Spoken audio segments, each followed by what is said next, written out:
சொல்லுவாரு, போய் யுத்தத்துல அண்ணன் மாதிரிலாம் இருக்காங்க, அவனை போய் பார்த்துட்டு வான்னு சொல்லும் போதுதான் தாவீது போறப்பதான் அங்க கோலியாத் இருக்கான்.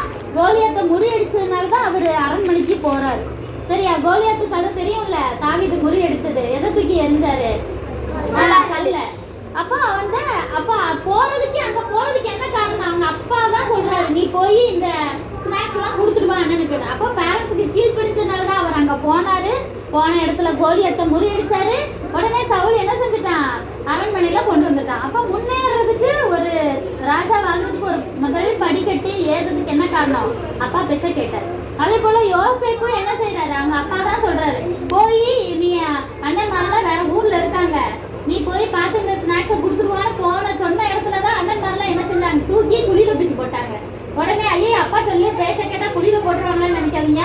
அப்படி அந்த பாடுகள் பட்டாலும் அவர் தான் என்ன ஆனாரு? கொஞ்ச நாள்ல ஒரு 13 வருஷம் கழிச்சு அந்த எகிப்துக்கு அதிபதி ஆகுறதுக்கு காரணம் என்னதான்? நீ போய் அண்ணன் மார பார்த்துட்டு வான்னு அனுப்புனார். அவர் கீழ்ப்படிஞ்சிருந்தான். சரியா?